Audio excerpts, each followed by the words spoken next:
Hello, everybody, and welcome to episode 30 of Crossing the Line with me, Greg Heym. I like it when it's a nice round number. We do check our math to make sure we're not inflating.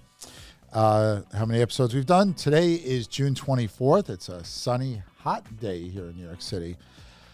Last week, hopefully you noticed I didn't do a show. It's that old joke, I didn't miss your show. I don't watch it. That's why I never miss it. I went to a cooler climate, Dallas, for my niece's confirmation, my goddaughter's confirmation. I am half Italian and Sicilian, so it's an important thing. It was great to be there. Sarah, you're a tremendous young woman with a lot of faith, and you're going to do amazing things in the world. So congratulations, and to Andrew and Maggie, I miss you guys already, and to Lucky the dog, woof. All right, that's all I got to say to Lucky. He didn't buy me too much. What about what? J.R. Ewing? No, it's unfortunately Larry Hagman passed a couple of years ago. So hopefully everybody had a good weekend. Ray and Lena, yes, good. Yes. I had a rough gig inside a barn, not in the stable, but in Long Island. The singers in one of the bands I'm in were celebrating their 30th anniversary, so we were the house band in a barn with no air conditioning. It was kind of hot, but fun, but I had a nice long nap yesterday, so I'm feeling reinvigorated now.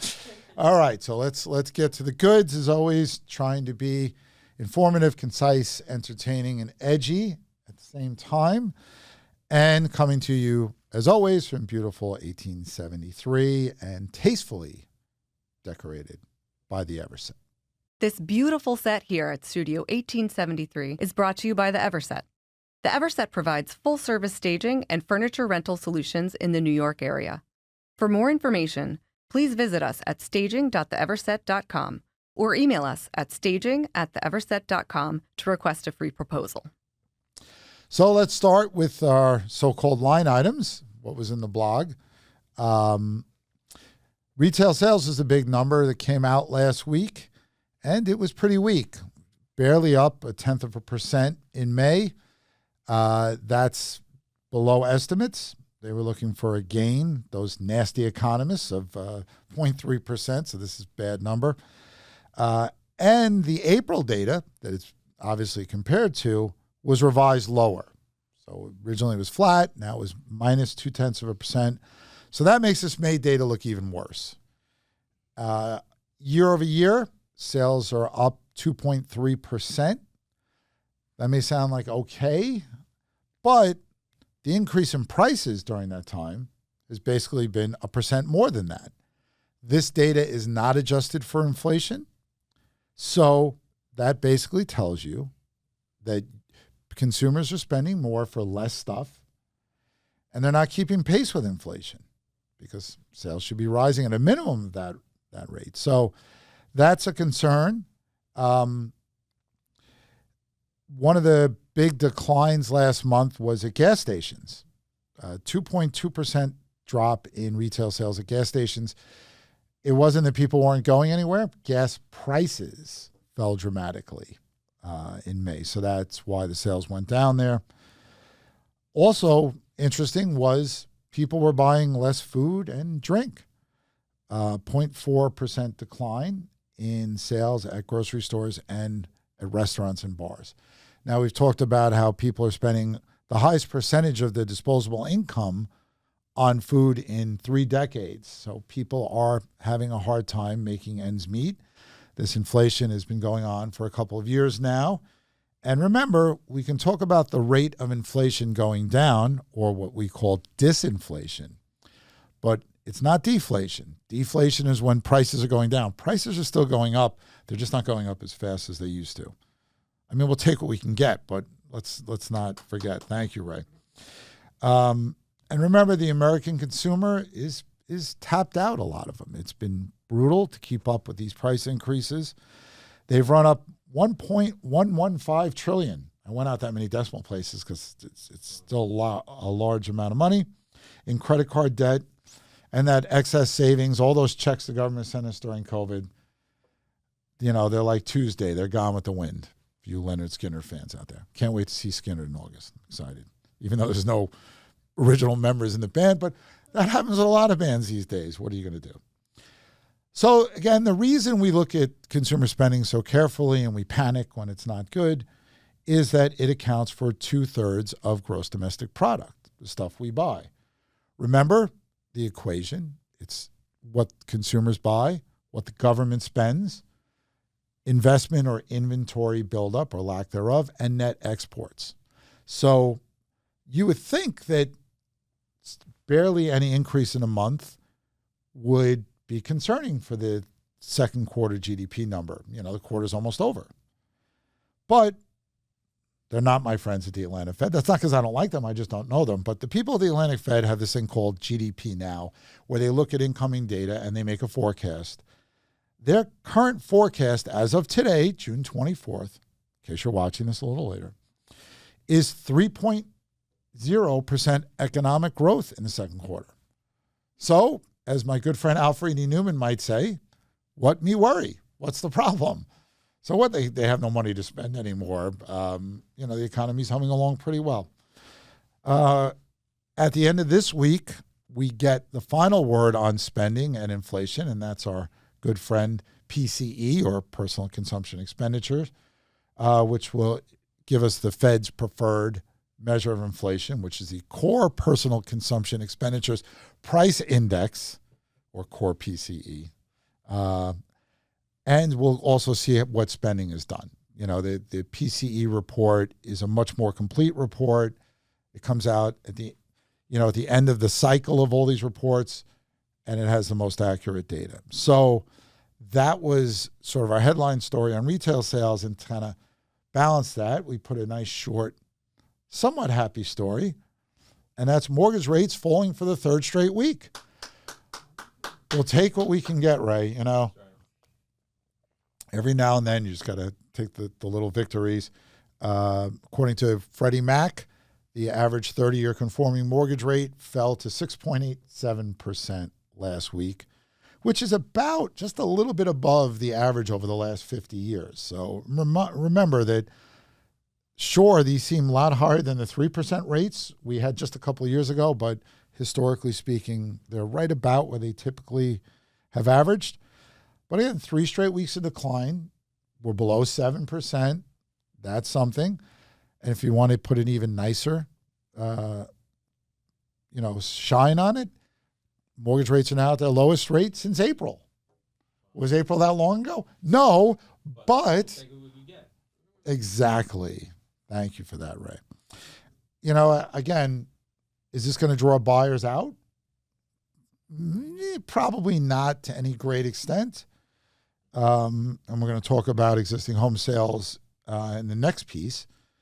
But rates are moving in the right direction. So is inflation, but at a snail-like pace. But let's just take the happy news as we can get it, and hope the trend continues. It's been a rough go for housing this year. All markets fall into one of two things. Most of the country has plenty of demand, but not enough inventory. Other areas, like parts of New York City here, have enough inventory, but not enough demand. Shows you all real estate is local and not everything behaves the same way. So that leads to our next item, Ray, which is existing home sales. Now, this number put out every month by the National Association of Realtors. Looking at the headline number, existing home sales fell 0.7% in May. And if you want to know how many of these homes sell in a year, Lena, right? 4.11 million at this rate. Thank you very much for that, Lena. Your check's in the mail. Sales are down 2.8% from a year ago, but that is not the real marquee bit of information here. We did see a big increase in inventory. That's the big problem nationally. There's not enough inventory. That's kept prices high and sales muted. Inventory jumped almost 7% last month. We still having fewer sales. Interest rates still near 7%. We still hit a record median price for existing home sales of $419,300. That's 5.8 higher than a year ago. So inventory goes up. Rates are still high. Buyers, we're seeing fewer sales, but the price is still going up. Go figure, forget everything you learned in economics because apparently it doesn't apply here. And the inventory thing is what we need in most parts of the country. And it is up 18.5% since May of last year. Now, again, we're only talking about existing home sales. We're not talking about new homes. But if we look at the month supply, which basically puts inventory in a perspective. Let's say somebody asked me, well, how many homes are for sale in a neighborhood? And I say 100. The next question would be, is that a lot? How do you determine if it's a lot? You look at the month supply. If we didn't get any more new homes for sale, when would we run out? So let's say there's 100 homes for sale. You're selling 20 a month. You'll be out of inventory in 5 months. That is right about a neutral level, 5 to 6 months. Anything lower than that, inventory is very tight, and it's a seller's market. You get above that 5 to 6 month threshold, and it's a buyer's market. So, did I say that right? I think I did. Seller's market below 6, buyer's market above 6. It's Monday morning. Sometimes, it takes us a while to get going. And since we try to make these things short, sometimes I don't get there. We'll see. So right now the month supply is at 3.7 months. So even with the increase in homes on the market out there, the data is still telling us that it's still a pretty strong seller's market. I saw this personal experience. Remember, my family just sold his home in 4 days, even before the open house, at significantly above ask in Long Island. It's become that much of a frenzy for people. And look, buyers are starting to not fight back, but to just continue to rent because they are getting frustrated by missing out on homes and the fact that prices are continuing to go up even as more inventory hits the market. So what's the answer to this supply problem? Well, if rates got lower, then maybe some people might sell their home that they have in trade up or down, which would help certain segments of the market. But obviously it would be to build more new homes. We can't have enough existing homes, we'll build new homes. And home construction had been going along at a decent pace. But unfortunately, the data we got from the Census Bureau, who also gives us the retail sales data, by the way, told us something that we didn't want to hear. Housing starts and building permits fell to their slowest pace since June of 2020, also known as right at like the worst of the pandemic. Housing starts down 5.5% last month and lowest level in 4 years. Building permits, which are a good leading indicator of things because I get a permit now to build a home later, they're down 3.8% last month to their lowest level in 4 years. So this is a problem. Obviously, we need any kind of homes we can get. One of the other trends that has hurt supply is that there are a lot of hedge funds buying up a lot of single-family homes to rent. There are companies building single-family homes to rent them, understanding that a lot of people can't afford to buy, and people do want single-family homes. People like a backyard, a garage, stuff like that you don't typically get with an apartment building. So this is a problem that is going to continue. It's hard to really expect that we're going to see enough homes flood the market to where we're going to see prices ease.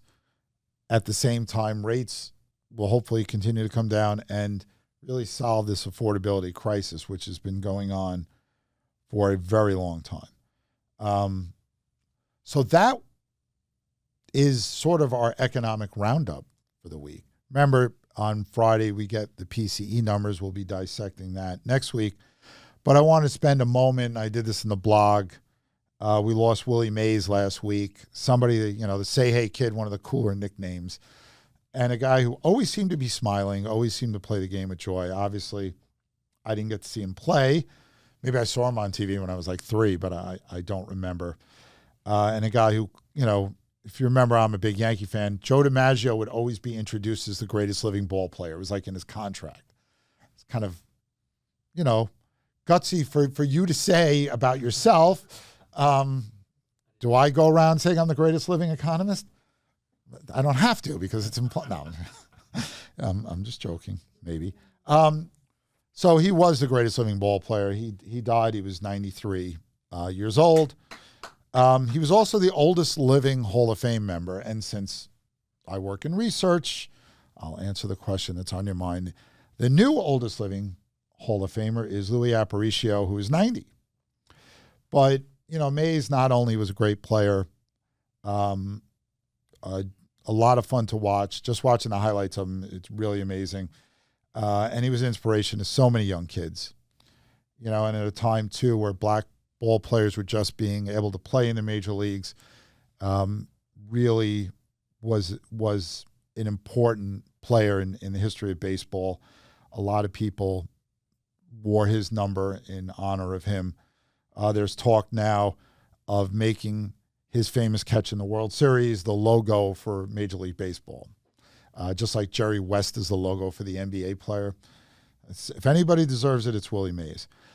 So, again, since I have to make this somewhat about statistics and data, here are some facts about Willie Mays.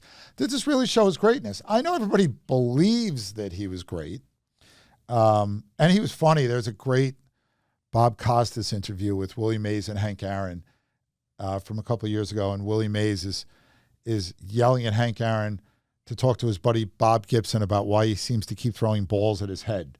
Bob Gibson was known to throw inside. And just to hear Willie tell his story is just great. But in baseball, we have ruined the fun a little bit by coming up with even more detailed statistics than batting average and home runs and RBIs, the so-called sabermetrics.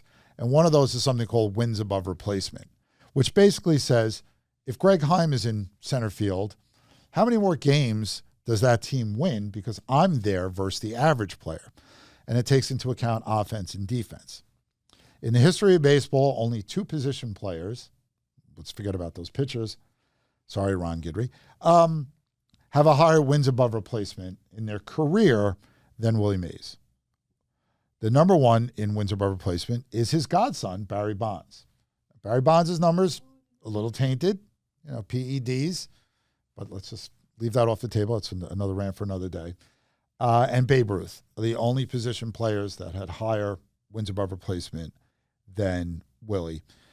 He led the league, the National League, in wins above replacement in 10 different seasons. That's the second most ever. There's a couple people, including Barry Bonds and Babe Ruth, that are tied for number one. We all know about his defense. Amazing. The basket catch that we're also all told never to do. Don't imitate the coolest thing we've ever seen, like in an outfield to do. He won 12 Gold Gloves. That is the most ever by any center fielder. From 1957 to 1966, a decade, he never finished lower than sixth in MVP voting. That level of consistency and greatness has only been seen by a handful of people. That you talk about Barry Bonds, Willie Mays, Mickey Mantle, Yogi Berra. Like those are the kind of people that, if you can do that for a decade and constantly be that valuable and that great,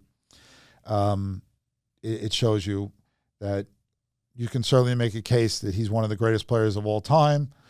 Is he the greatest? It's hard to say, but you could do a lot worse than to say, hey, kid, and a guy that could do everything well. The old five-tool player that everybody's looking for. And he was great with kids. He used to go play stickball games during homestands with kids before he went to the ballpark.